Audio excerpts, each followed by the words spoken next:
Hello, welcome to the self-learning podcast by Dr. Sushma Singh. Let us start discussion on Unit 23, Construction of Identities.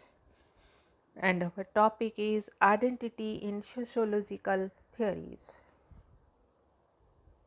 Erickson's intellectual dominance in developing notions of identity has often paled contribution and importance of sociological theories in formulating constructs of social identity.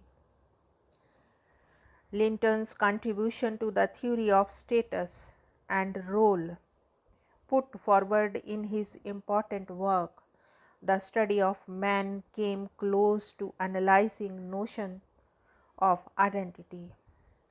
Role theory developed by Linton showed how individuals performed roles in correspondence with statuses that they occupy. In doing so, he demonstrated that the individuals identified themselves in specified role positions. The role theory focused on the interactive nature of identity. People asserted their identities in response to specific situations where there were designated roles accompanying defined statuses that were perceived both by the actors and people in their surroundings. It was this perception that was critiqued by Forte and later modified by introducing elements of motivation, paving way for constructing notion of identity that were closer to its vernacular meaning than to Erickson's notion of personal identity. Also, at the same time, Robert Merton developed one of the classic sociological theories called reference group theory. The reference group was first brought in academic uses in 1942 and once again was popularly used by social psychologists. It was in 1950s that the Robert Merton along with Alice Ascott introduced the term in sociological writings in an essay titled Contributions to the Theory of Reference Group Behavior. The concept was critical to the understanding of formation of identity as it highlighted the way a person's attitude, values and sense of identity was shaped by alignment with or rejection of reference groups that had significance in the individual either positively or negatively. The concept of reference group was further refined by Merton in his classical sociological text, Social Theory and Social Structure. Merton's primary concern was with examining social structures. He did not directly write much on identity or identification, but emphasized on the need to place these concepts in the context of reference group theory, as the reference group was instrumental in determining the core content of these constructs. Sociological perception of identity is an artifact of interaction between the individual and society.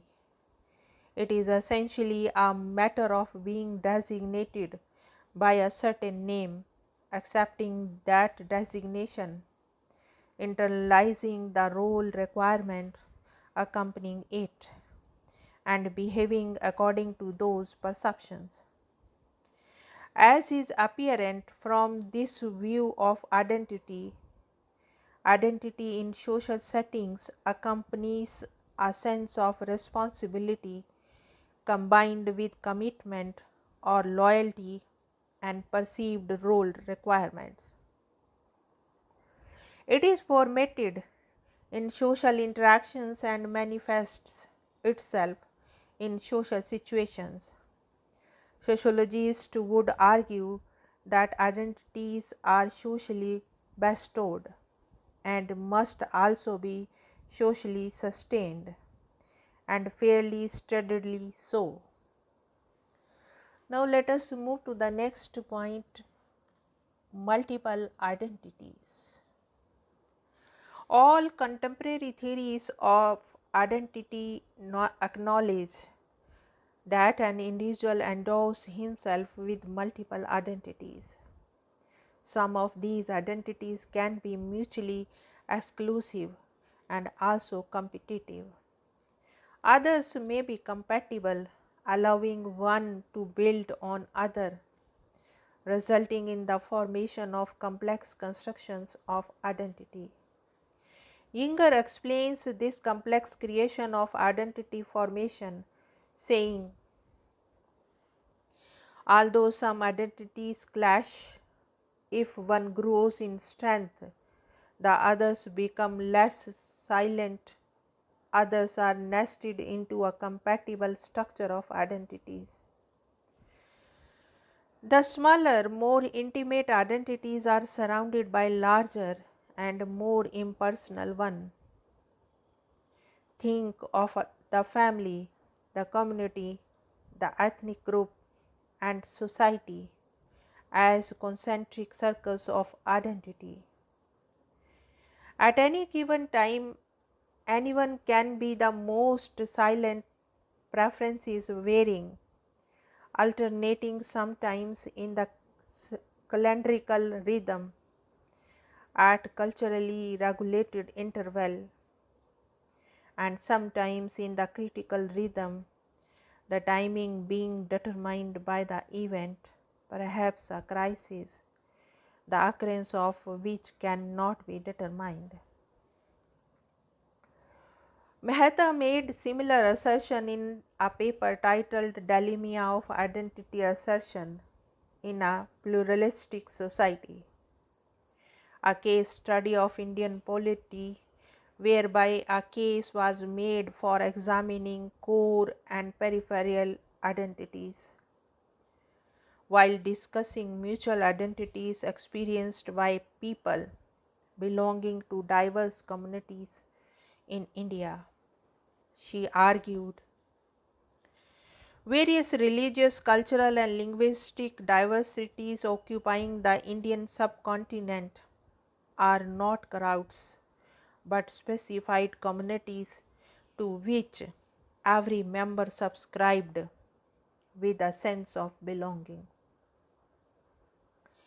They have their respective histories and many other intra-community commonalities. The sense of belonging which keeps the member of these communities together, irrespective of their geographical placements, is termed as core identity.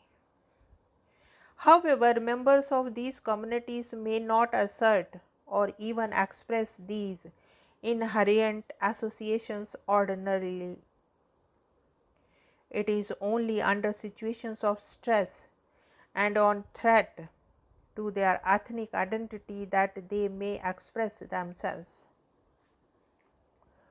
Sociological theory would conceptualize these processes of identification with the general purview of processes of assimilation. Yinger, following Stein and Hill, Sandra Wallman Internalia expresses similar opinion. Individuals from separate groups may come to think of themselves as belonging to the same society, a new society blended from their societies of origin. Accompanying this construction is fact of identification by others, which is as important as identification of the self within a group, if not more. Cultural anthropology for years has distinguished processes of integration from those of assimilation, amalgamation, and acculturation. Integration may not always mean acceptance of one group by the other. A politically or numerically dominant group may not assimilate a minority or a smaller group within its fold. At the same time, a smaller group may be over anxious to be accommodated and may assert larger group identity rather than acknowledging its ethnic roots. It is rightly argued that each person having multiple identities may express dominant identity either because of the expectations of others or as a matter of personal choice, or is forced by circumstances of the moment. In a general sense, one may concur with Yinger that identities can be inherited, chosen, assigned, or merely inferred from some bit of evidence. If one strengthens the definition of identification to make it more than simply a label or category, one can with Royce think of it as a validated place in an ethnic group. It is not merely ascription. Some ethnic identities have to be achieved, and they have to be maintained by behavior, by ethnic signaling. Adequate performance in an identity is much more rigorously judged within a group than it is by outsiders.